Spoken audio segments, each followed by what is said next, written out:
When I was about 6 years old, my father was visually handicapped. He got the family a computer basically, and he was completely blind. So I read computer programming books to him to help him out basically, and I also help him type some of the programs in. So I technically started programming when I was 6 years old and learning about it basically. You're gonna laugh at me. My last big taste and experience and mastery over gaming was Galaga, created in 1981. Yeah, for sure. Yeah. So I worked in the game industry for 12 years, and Galaga, Pac-Man, those were great games. Well, I think that's what makes life exciting. I think turning the next page, right?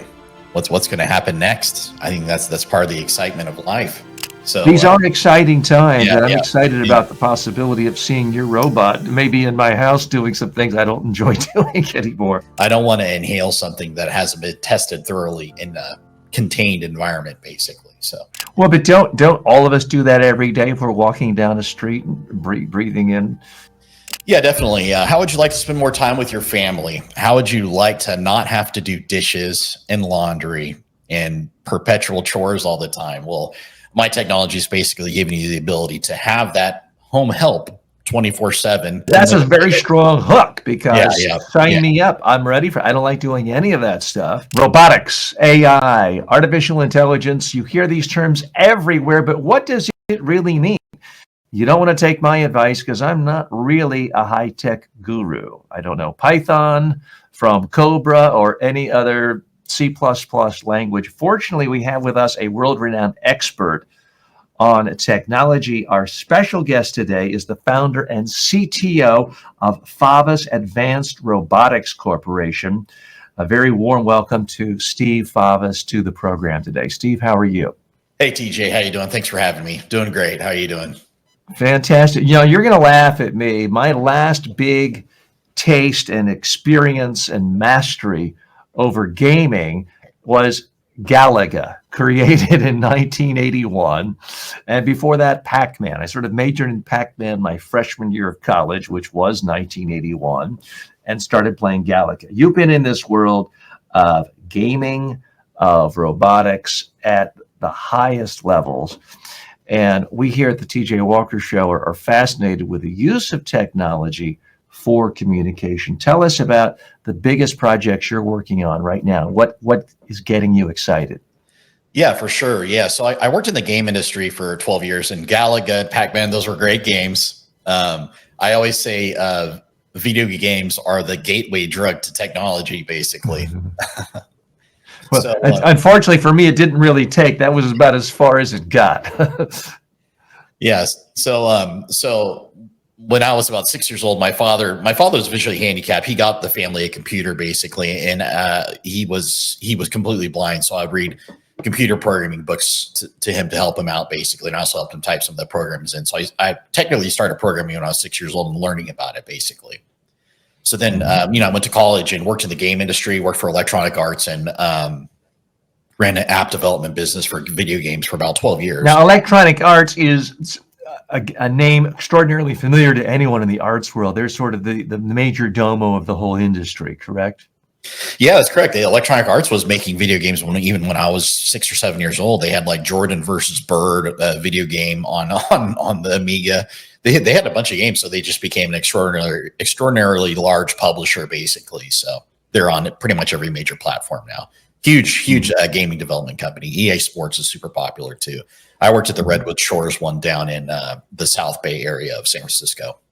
Mm-hmm. Okay. And so what is exciting you the most these days? It seems like every day I wake up and there's some new extraordinarily innovative application for artificial intelligence, generative AI. More things are coming into robots, getting computer brains and interactive brains. What is exciting you the most right now? Yeah, so my video game background is basically related to the robotics background. Basically, I was testing algorithms. I did a NASA DARPA hackathon testing something called a Sphero. It's like a little orb that it's like an Alexa for astronauts, floats around in zero G. It uses CO2 to propel itself around. Basically, I was pathfinding and testing the algorithm in a video game engine, which is almost like a simulation of the real world. And then I realized if I just accelerate the clock a little bit, then I could get to the resolution of the algorithm in the 3D world a lot faster. I was like, okay, what are we doing here?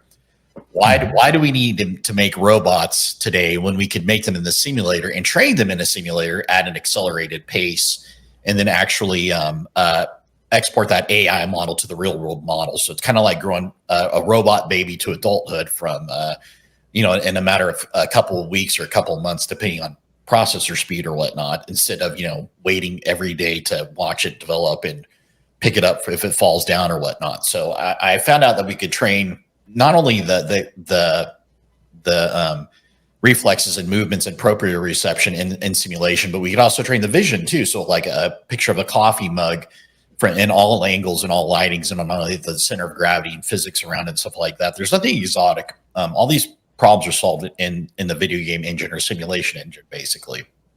I mean, when it comes to sight, I mean, my perception was that had already been fixed. You look at a self-driving car with called a LiDAR. It's seeing from every different division. It's not distracted by looking at its cell phone while driving.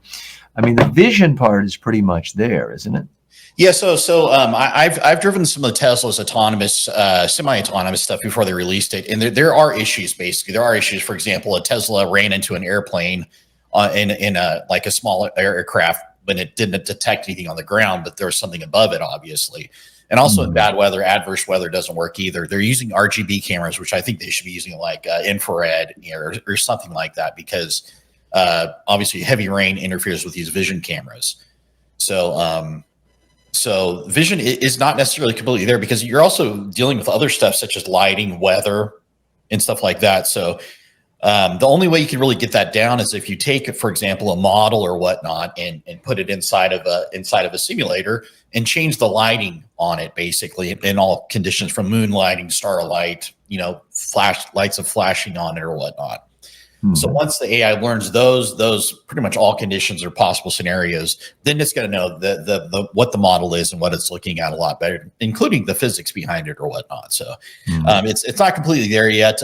I know for a fact Tesla's autonomous driving is not completely there yet. There will always be outliers that will trick or confuse autonomous driving. Snowy conditions, dark, rainy conditions. I was in a Waymo autonomous car just a few weeks ago in Phoenix and in Scottsdale, Arizona, and it did work extremely well. But things are dry, a lot of sunshine, things are flat. My perception of robots is the hardest part is still the hand movement, the delicacy, the balance. It does appear to be getting better. But at what point, for example, will Amazon be able to have nothing but robots in its warehouses and not have human beings doing it? Yeah, definitely. The biggest challenge, even from the modern humanoid nowadays, is the engineers aren't modeling the anatomy close to human anatomy. So they're anatomically, the foundation is completely wrong. I mean, our chest is not a box. They keep on using boxes. We don't run off of servos and actuators, for example. And my patents, which was granted in 2018, I run them off of soft muscles, similar human anatomy to us, basically, so they can move and move around and use human tools. Basically, why do we need to redesign a robot that's using custom tools when we could actually use existing tools that humans use, basically? So I don't think it's very far away. I do have a monopoly on this type of patent, basically, because it was granted in 2018. So my technologies. I had a little bit of an economic espionage from China, so it affected my ability to produce and deliver them on my original timeline, basically. But now, far be it for me to cast aspersions on any country or ethnicity with respect to respect for intellectual property. My own wife is Chinese, but correct me if I'm wrong, the Chinese in the technology industry don't have what we would call the highest level of respect for intellectual property from sources outside their country or inside their country. Yeah. Correct? My first wife was Chinese. She was from mainland. She was from she was living, I met her in the Beijing area. So I spent a year in China. There is a difference between the CCP, the Chinese Communist Party, versus the, Chinese lineage and stuff like that. I'd say a majority of these problems that we're having are from the CCP directly and their intervention. So, for the most part, the primary issue is with my technology is I think it does disrupt the CCP's model for prison labor and really cheap slave labor and stuff like that, basically, because a robot's still cheaper than a human being as far as manufacturing and in its productivity, basically. You don't have to feed it, clothe it, give it Yeah. vacation time, rest time, or vacation. bed. Yeah, work 20, 23, 22 hours a day. Yeah, nonstop. Mm-hmm. Now, walk us through this patent process, because a lot of us non-techies have this sense that, you're a tinker, you come up with a patent, and then the rest of your life you're sitting on a beach and you just sort of check your phone to see another $1 million royalty check has been sent into you by a major company. How does this whole patent thing work? And tell us more about the patents you have. You are quite renowned for your intellectual prowess, your ability to create patents and technology in the robotic space. Tell us how that's happened. Yeah, definitely. So going back to the patents, the first patent was actually issued in ancient Rome for actually food, believe it or not. So they wanted credit and to give credit to the person who invented that recipe. Well, flashback, a couple thousand years later, we're America. We have property rights, which includes intellectual property rights. And when you create a new patent that is granted, you have a monopoly on that technology and can monetize it for about 20 years. And you can extend that if you modify the patent or whatnot. So what it does is it gives you exclusive rights to manufacture and make and get royalties off of it, either through licensing or selling the patent, or actually just manufacturing it yourself, basically. So that's a great part about America, because we could keep our property here. Had I invented this in China, for example, with the CCP, they probably would have just taken it from me. So yeah. And is that the most, I'm not asking for specifics, it's none of my business, but is that the most lucrative part of your business? Is, you can dabble in a whole bunch of things. A couple of good patents that people are paying you every month forever can set one up for life. Is that the most lucrative part of your business? Yeah. There's, I would say the biggest part is actually the challenge I have actually now is getting to manufacturing. Basically, I'm very close to finishing a lot of them. There's some that need to be some machining equipment is needed or whatnot, basically. But the most lucrative part is the intellectual property, and what I mean by that is actual patent valuation. Just sitting there itself, it's worth a significant amount of money. And I think I believe it's NASDAQ. I believe NASDAQ or the New York Stock Exchange, like 80% of what's traded there is actually intellectual property. Believe it or not, it's not necessarily like widgets or whatnot. It's a lot heavy intellectual property valuation based upon the fruit of what can come from that patent, basically. Mm-hmm. And when it comes to intellectual property, what is the most important part if someone wants to patent it and make money of it? I mean, do you have to show demonstrated value first before you get other people excited about it? I mean, I think of like robots in particular. So many people have this sense of, I'm of a certain generation, lost in space, danger, Will Robinson. It has to be this big, clunky thing. But a 3D printer can be a robot, can it? Yeah, I would consider that a robot for sure. Definitely. Yeah, I would consider, autonomous machines that kind of just, I would consider a 3D printer or a CNC a robot, basically. Something that cuts metal, in a machine shop. I consider those robots too, basically. So at what point do we get in time where a home can be built entirely by robots, or a combination of robots and 3D printers? Because I've seen certain, 60 Minutes famously earlier this year did a whole large segment on a 3D printing company that is in the construction space. When does something like this really take over in pop culture? Because we do have a housing crisis in the United States, a lot of parts of the world. So much of it is because the labor, the production of a house really isn't much different than it was 100 years ago, other than the cost for the labor.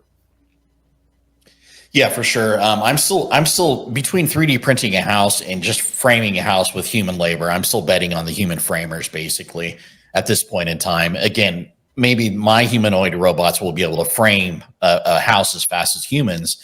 But for now, when I still see those 3D printing robots printing like houses and structures, it takes a significant amount of engineering to actually, get that 3D model and then print it out with whatever material that's available. Basically, by the time most of those 3D printed houses are made, a small crew of men with enough 2x4s and enough wood could frame a house a lot faster, basically. So I'm still sort of skittish on the 3D printing stuff, basically. So, or 3D printing large structures, basically. Mm-hmm.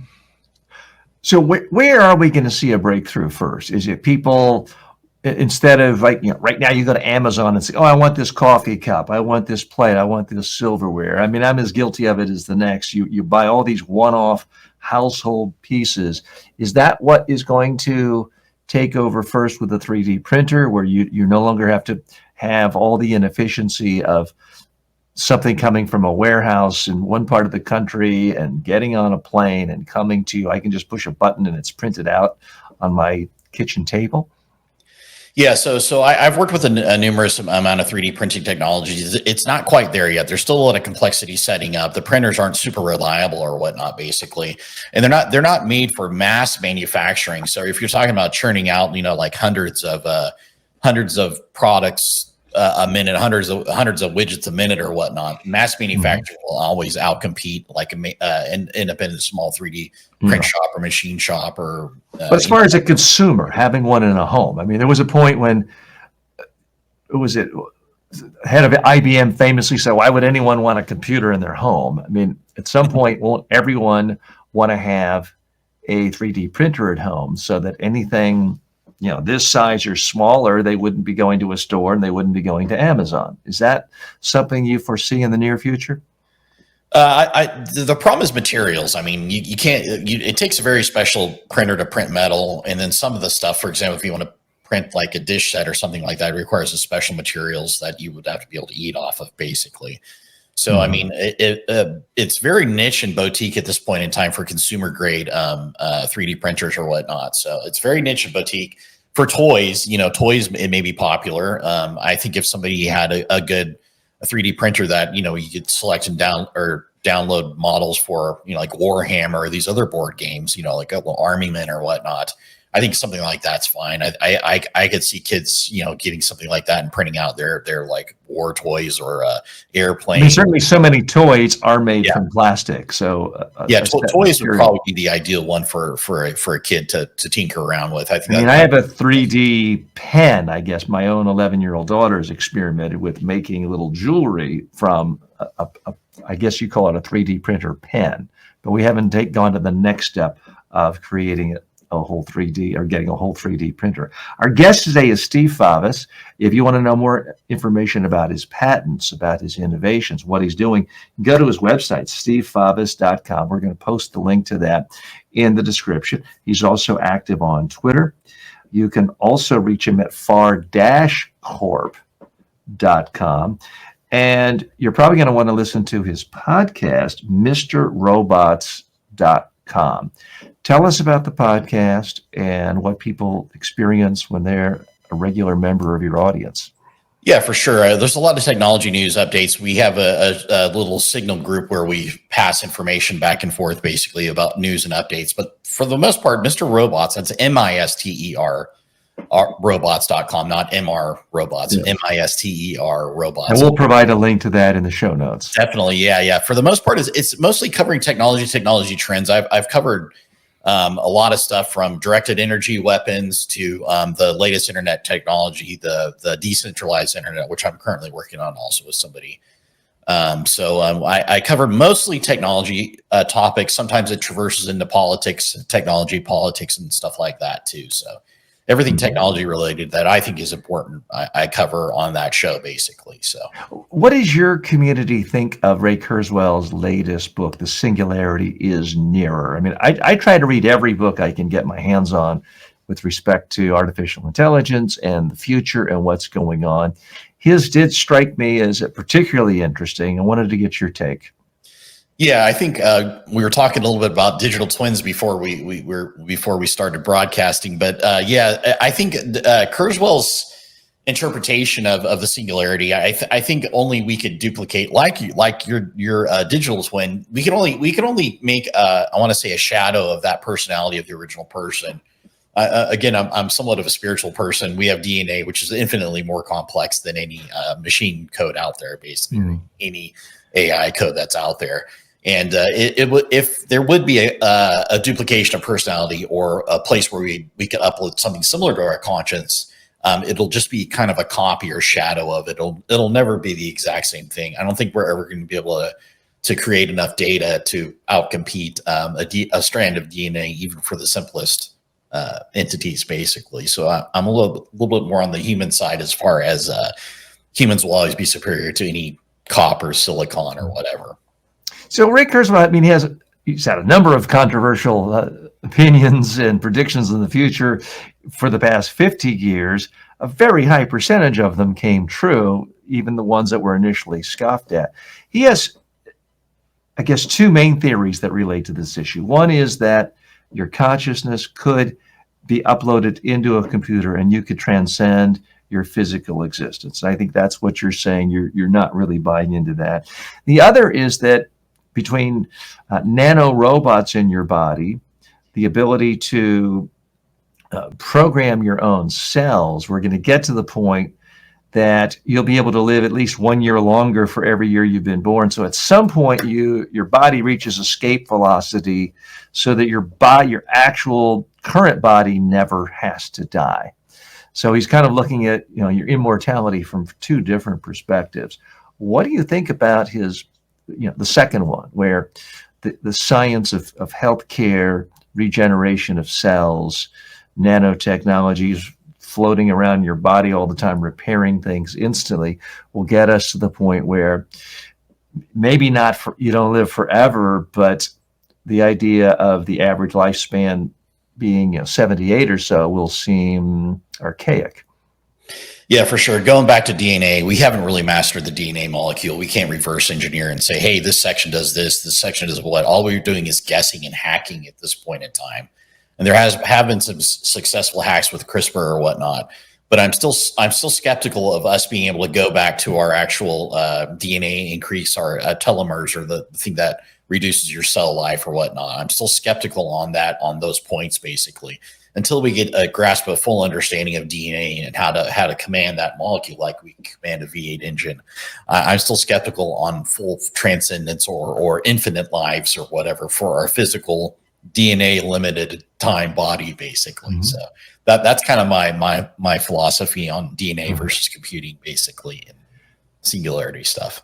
Fair enough. Where do you have very strong opinions that are, this is, I guess, a famous Peter Thiel question he asks people in job interviews.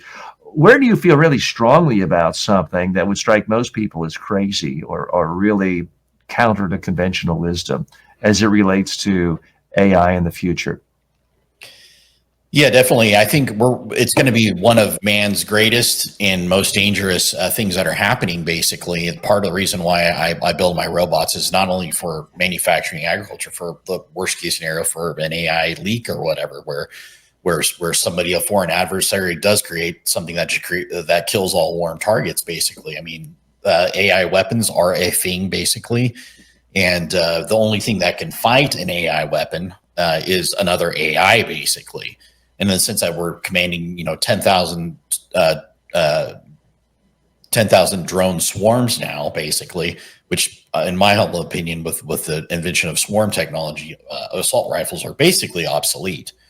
So yeah, the worst case scenario fears are out there. I realize they exist, but I believe that we can create counter AI to help preserve human life and save lives and stuff like that. So the only thing that's really going to fight an AI is a good AI. And going back to the nanotechnology, I'm super skittish on nanotechnology.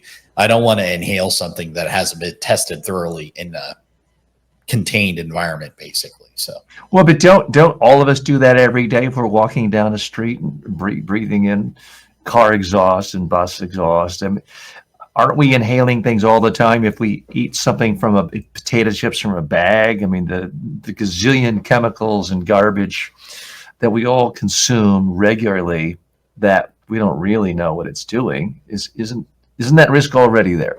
Oh, definitely. Yeah. There's a lot of our additives that are banned in Europe, basically. A lot of food additives that are allowed in America that aren't allowed in Europe. But again, we're already tinkering with something that we don't fully comprehend, again, our DNA or whatnot.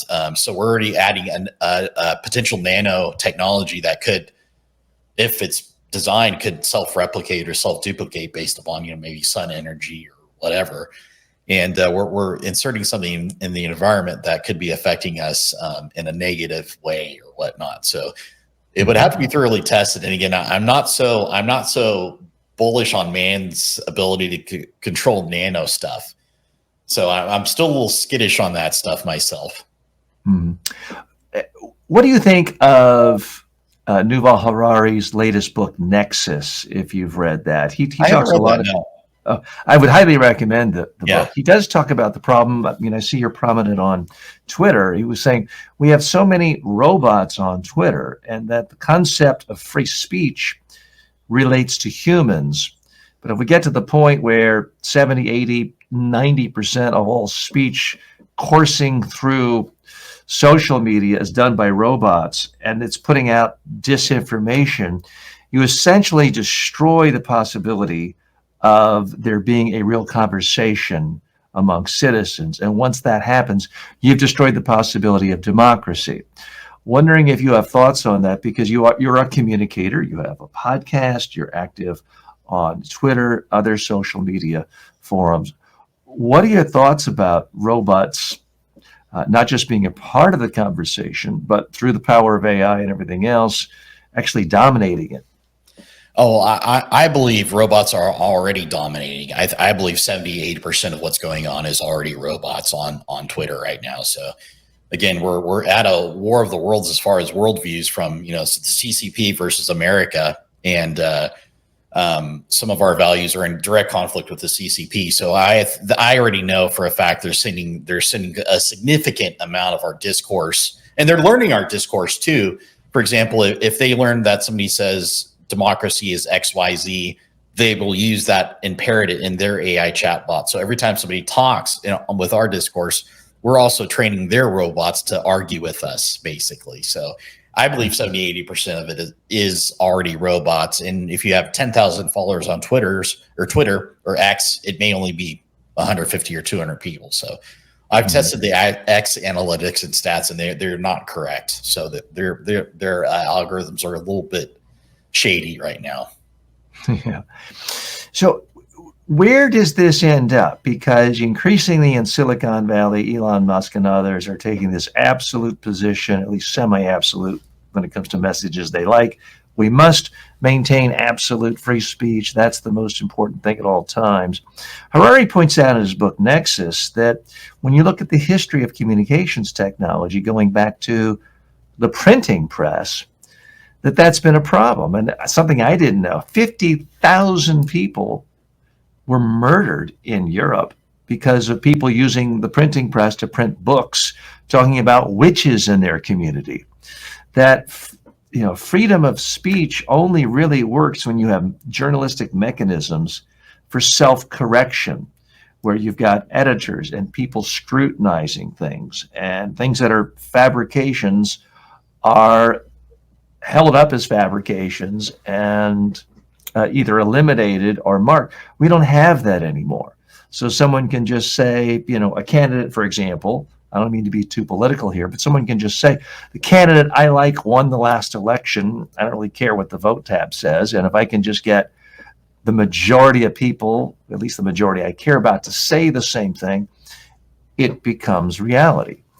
Yeah, absolutely. How do you feel we deal with that issue? Yeah, absolutely. I'm going to use an example of that. When I was a game developer for the iOS store, they were using click farms to manipulate the charts. So not the best game was making it, but they were using click farms in China to increase the download rate, which would also increase the hype. So what you're talking about is social media hype and what's happening with some of these accounts that are boosted by bots. Absolutely. This is a very important discussion, basically, because we know that there's bots on social media, and we know that they are pushing messages depending on their bot agenda or whatnot. So again, I allude back to common sense and people being able to discern whether they are being manipulated or not. Basically, I think a truthful message. Well, but is that common sense? I mean, isn't the more common thing to see someone who says something you agree with, the confirmation bias creeping in, and to just want more of that? And then the algorithms say, TJ loves news that says balding men with gray hair are the new sex symbol of Hollywood, let's say, for example. And if it can tell that I like stories like that and click on it, I'll just get more and more of it. And if it's all from robots, in theory, you're talking not about me, of course, but someone would like that. Yeah, no, you're talking about a deep concept here, and so some of these concepts you're talking about, I believe, are that can happen, which actually do happen, and negative effects is self radicalization, where you're fed this machine that keeps on bringing you down this path of more extreme views, where you eventually become a fanatic or whatnot, and do something nefarious, basically. So I think this does already exist, what you're talking about. Yeah. Well, that's really Harari's central thesis, which is in the modern algorithmic driven world, every single, not just social media platform, but Google for that matter, even the New York Times, it's programmed to go after engagement. And the number one way to get engagement is outrage and therefore hatred. So the number one way I can hook you is by saying things that's going to make you so angry your head will almost explode. That can be good for any one platform, but it's absolutely destructive for society. Any society that wants to have major institutions, whether it's academia, journalism, government, nonprofits that help people. It's the absolute destruction of that. Well, not only that, but the clicks, and you get more clicks sending those messages that people or want to clickbait or click them and then keep on clicking in that path, which sends more ads that give the clicks too that you're talking about. So again, this is where civics is really important. We have to understand the law of the United States, and not only that, but have a good moral compass, basically. So this foundational law, understanding, for example, our Constitution, our domestic law or whatnot, not only that, but a spiritual aspect too. That's why these foundations, these are pillars of being, an American, we're, a human being based with morality and understanding our law and following our law, which is really important. Yeah. I mean, I'll point out someone I generally like Bill Maher of, Real Time with Bill Maher on HBO. I generally share a lot of his worldview, but I saw him just this weekend talking about, the UN is such a joke, such a pathetic joke. My gosh, they did nothing but, people get together and they bring in prostitutes from around the world. And to me, that's a classic example of how algorithms feed a bias and you go deeper and deeper and deeper. The United Nations was set up after World War II with a few missions to stop more nuclear war, to stop more world wars, to deal with the fact that, back then, 90% of the world was living in abject poverty, to stop infant mortality. It's basically been the most wildly successful institution in the history of the world when you look at what its objectives are. And yet you say that in public, most people think you're crazy. They just, a bunch of bureaucrats go around in New York City and cause traffic. It's impossible for there to be mass publicity and news if you see the poverty rate in any one year went from 42% of the world to 41%. Had a huge impact on hundreds of millions of people, making their life better. But there's no one hook for a story the way there is if there's a story about an ambassador who got 2,000 parking tickets in New York and didn't pay because they were off at an orgy in New York City. Yeah. So it drives that and erodes trust. Let me ask you, as someone who spends a lot of time in the media, with your podcast, with X, how do you even decide where to put your energy with the media? Because part of the challenge these days is you could be live streaming on YouTube all day long. You could be making podcasts. You can cut everything into shorts. There's every platform you can be on. You can turn your best podcast into a Kindle book. That same Kindle book can be a hardback, it could be a paperback, it could be turned into an audio version. I mean, there's almost an infinite number of things someone like you who is creative, who creates intellectual property, can do to put out your intellectual property to the world. How do you make rational decisions given an almost infinite number of options. Yeah, exactly. Again, in summary, I'm very transparent about this to my users. I'm simply bringing out the podcast to get my message out there about the importance of American innovation as far as robotics and AI and stuff like that. So the idea is I'm just going to build up. I'm still building up a crowd basically to eventually just do an equity based crowdfunding for like a Series A for my robots. I found that it's less risk for each individual if they pledge or chip in a small amount. So I'm still in the process of building that crowd up. So the whole purpose of the Mr. Robot show is not only to bring out technology news, but it's also bring awareness of my skills, my technology, my trade, basically, and what I can make and manufacture. And then that's the launch platform for my actual like Series A robot raise to complete my robots, basically.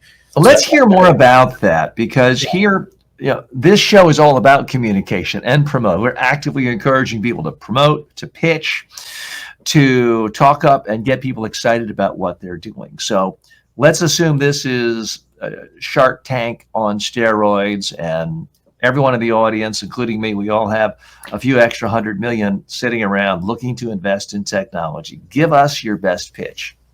Yeah, definitely. How would you like to spend more time with your family? How would you like to not have to do dishes and laundry and perpetual chores all the time? Well, my technology is basically giving you the ability to have that home help 24/7 and help you with any other tasks as far as like laundry, dishes, housekeeping, yard work, or whatever.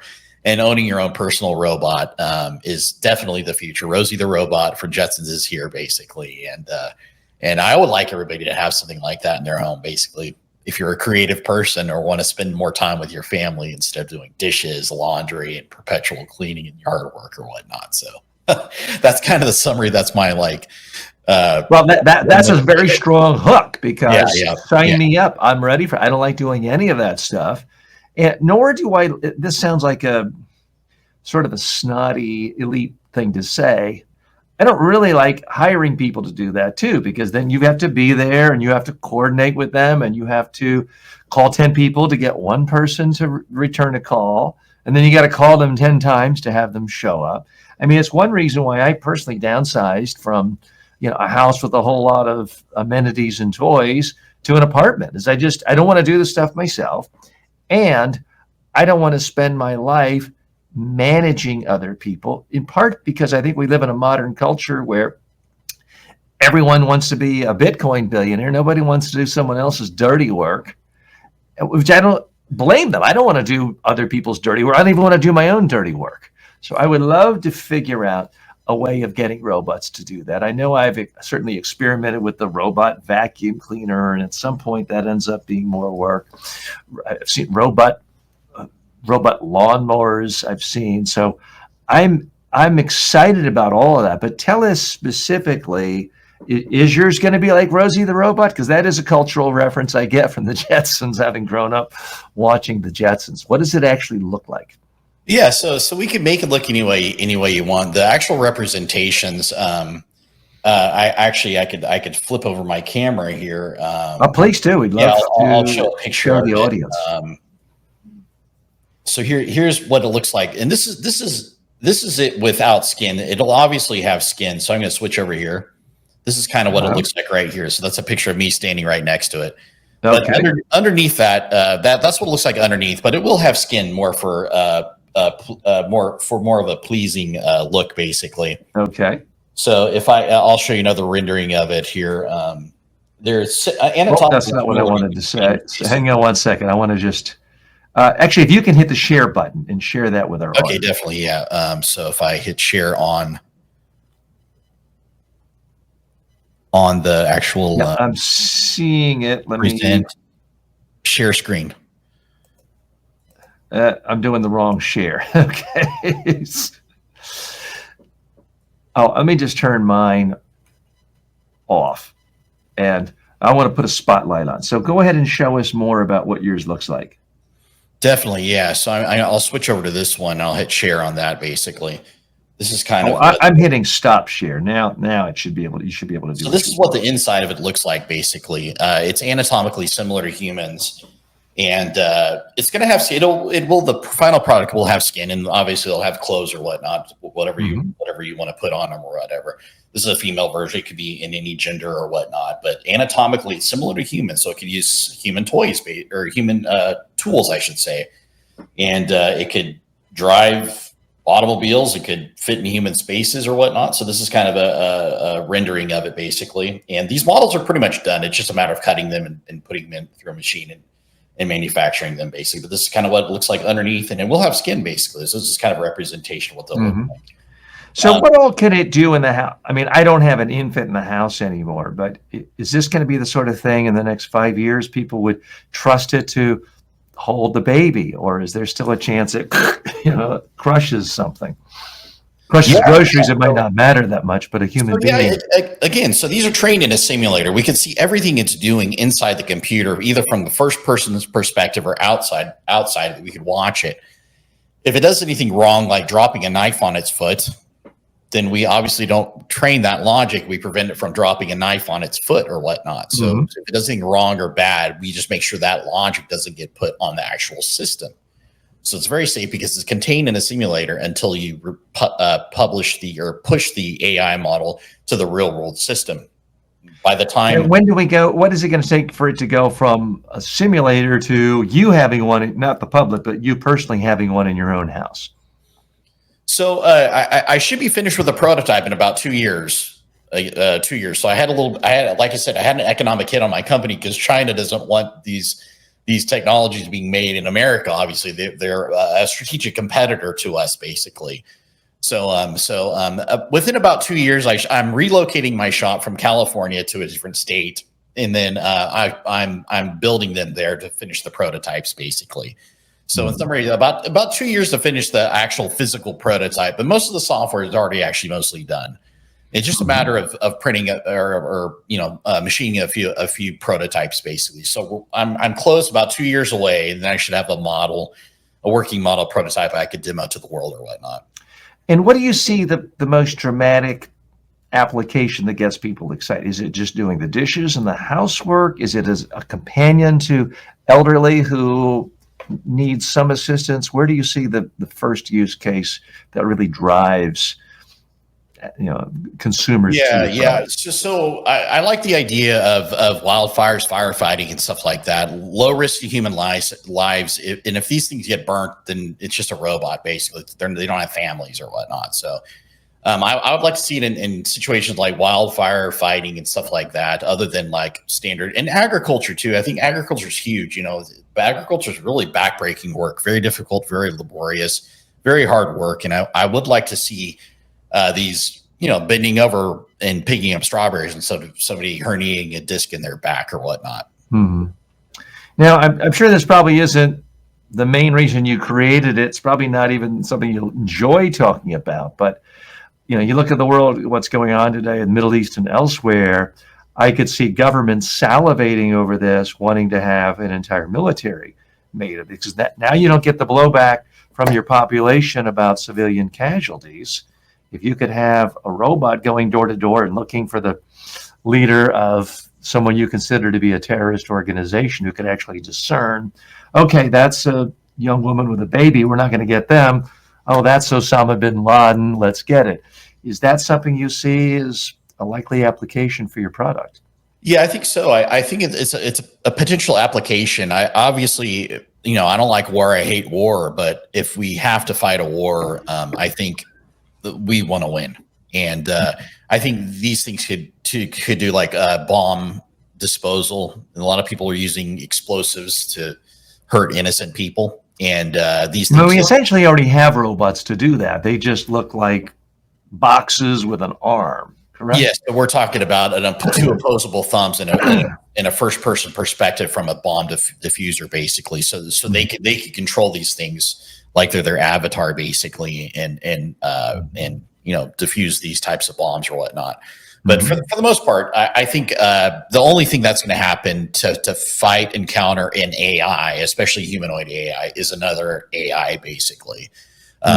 So again, even if you're talking about a highway patrolman, that is pulling over a suspicious car, and he could have his robot partner, walk out and just make sure he doesn't have any firearms. Yeah. A lot of these highway patrolmen get lit up if they pull over like a cartel member or whatnot. So again, it's very dangerous for a cop to pull a suspicious car over and walk up to see what's going to happen, because that's the vulnerable point, basically.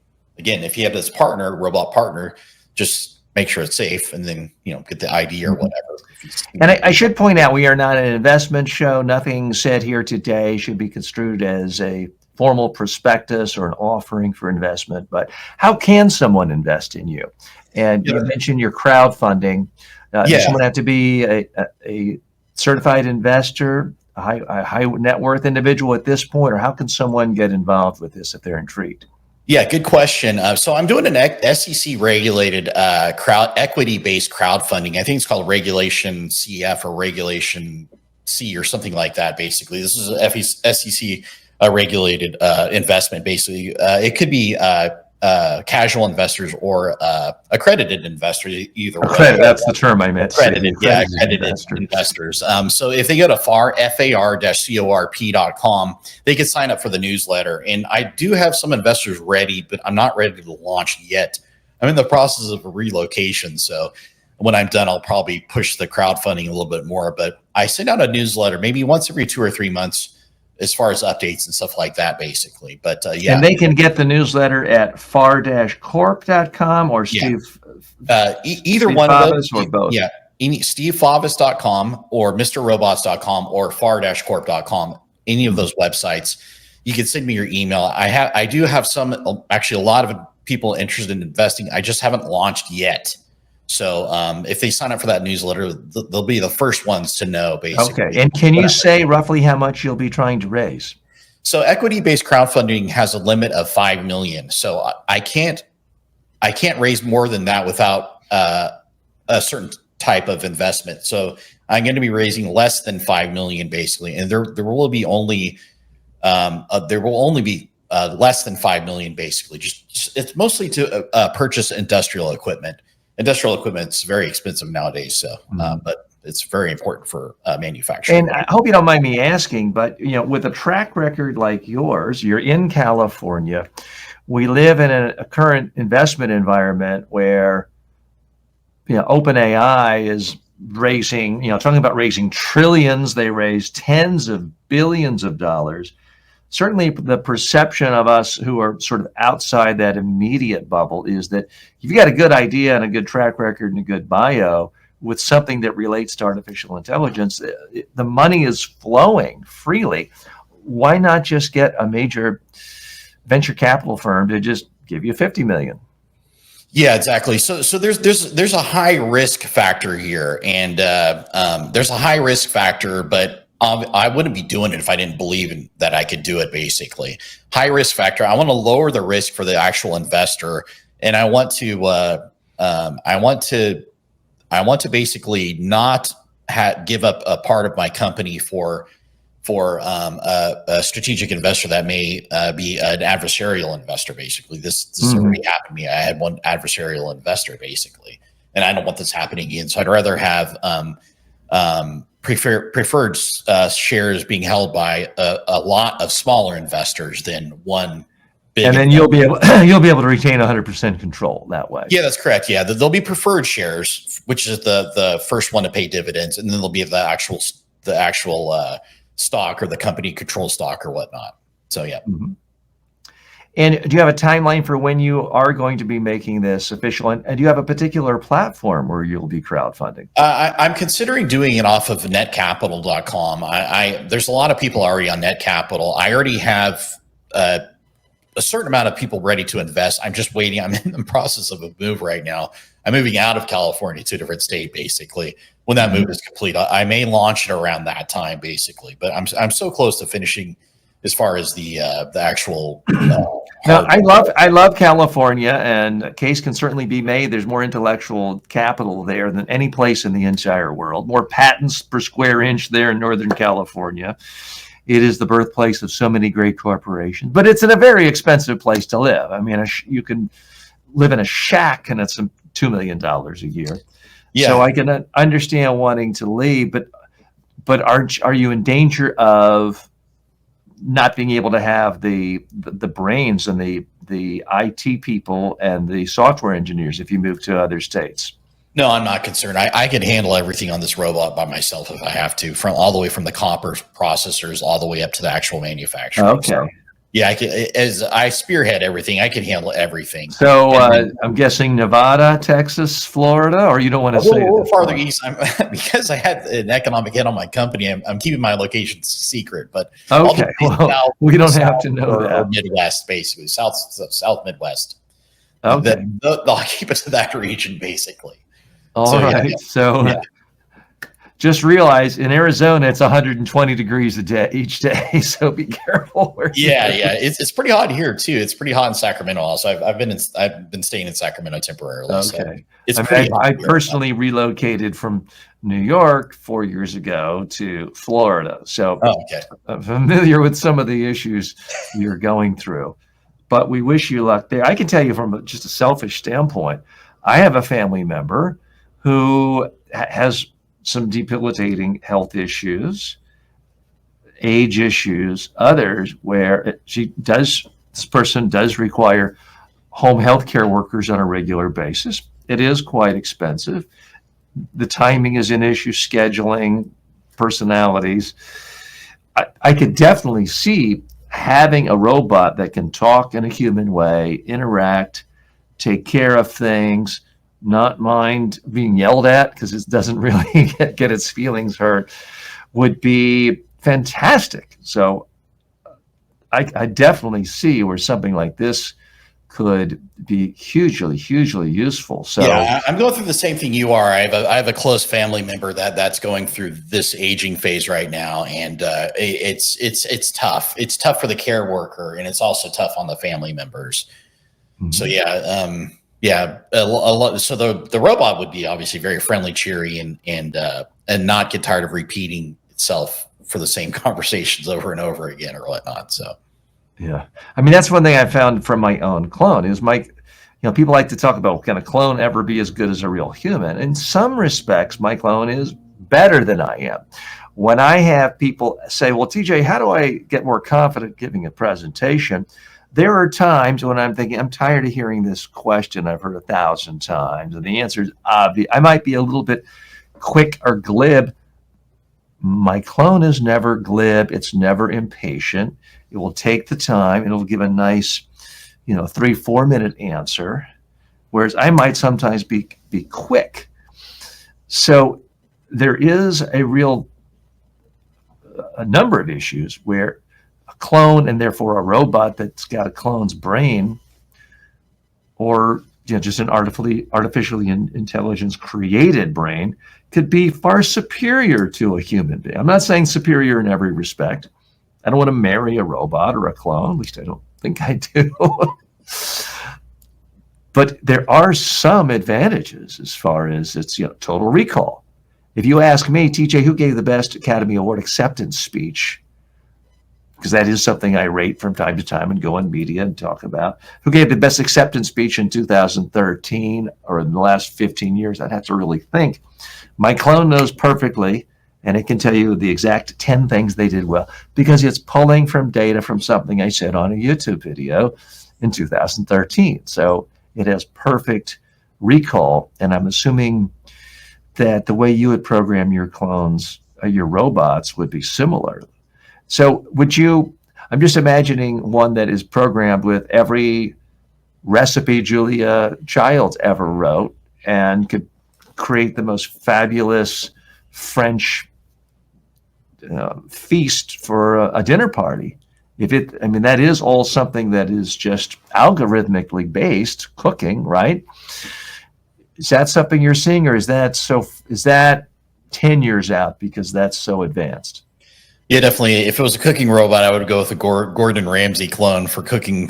Again, I'm dating myself, so Julia Childs. So Yeah, Gordon Ramsay seems to be a phenomenal chef, but yeah, there would be your own personal Gordon Ramsay chef that would be able to duplicate his recipes. Yeah. Exactly, that's something that would happen. But yeah, you're right.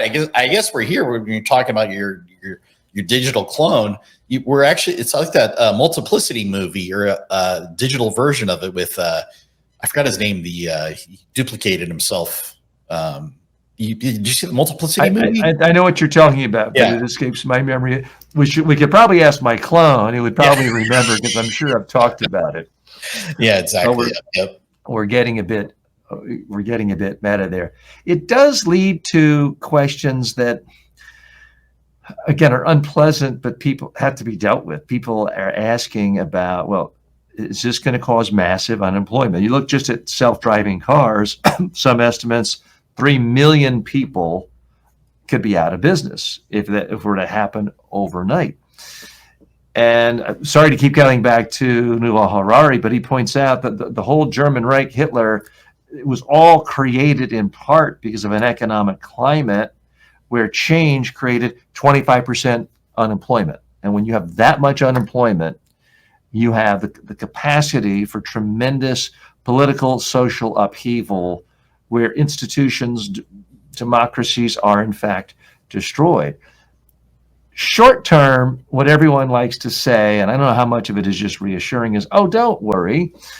The history of technology is always it creates more jobs than it destroys. And that is true. Yes, 400,000 people were telephone operators in 1960. They all lost their jobs. They all found jobs elsewhere, or at least most of them did. Do we really want to go back to the time when to make a phone call of anyone more than 5 miles away, you had to spend $10? No one really wants to do that. But at some point, most predictions, and I agree with this, we get to the point where AI is so good, especially as it interacts with robots, that 99% of human jobs, if not all of them, could be superfluous. Then you have mass unemployment. And at some point, if everything is so cheap and easy and free and guaranteed basic income, maybe that's so. But the transition time when all of a sudden, just for example, self-driving cars become ubiquitous, just 3 million unemployed truck drivers in America could radically change our political system. How do you think this adoption is going to happen in our culture? Yeah, exactly. I always use I always use automotive painters as an analogy here. So if somebody's painting cars or automobiles, whatever, trucks, whatever, it takes a certain amount of training and proficiency to be able to paint properly. And this automobile painter will most likely be having robots in his shop that paint for him, that he's still training and supervising, basically. So this robotic handler to robot ratio, there's always going to be a relationship between what they're doing. So if, I'm a programmer by trade, I don't belong in a paint shop. I can't handle a robot that paints, basically, because I don't know anything about that trade, basically. So what's going to happen is it's like our computer typewriters versus word processing now, basically. These people that already have a certain amount of skill, whether it be automobile painting, EMTs, whatever, any sort of field that requires a certain proficiency, should have like help with a robot helper, basically, that is proficient in what they do, and he will always supervise these robots and help them learn and help them get better and make sure they're doing their job correctly. So I just see it as the ability of a person who specializes in something to just have more labor, command more labor power in their field. I don't see them being replaced. Like I said, again, going back to DNA, I think we human beings will always be superior over autonomous AI, silicon copper, whatever. I think we will always be superior. Well, maybe in terms of moral worth, but I mean, this is something I've thought a lot about, because whether it's the people who run the clone technology platform I'm on, or others, Khan Academy, Salman Khan with his Conmigo app, everyone likes to be reassuring. Say, look, this AI technology is not going to make you irrelevant. It's not going to put you out of business. It's just going to be an extra tool to help you. And I think short term, that is correct. But a part of me also wonders, is it just a little bit of hubris that we all think, oh, I'm so special and I'm unique? When you step back and you look at human behavior at a macro level, it's amazingly consistent, the patterns. I mean, Coca-Cola knows we spent X billion dollars on ads. Why billion gallons of Coke will be consumed by 23% of the population? We know it's an algorithm we feed. At the macro level, you really can predict human behavior, and it can be taught to do things.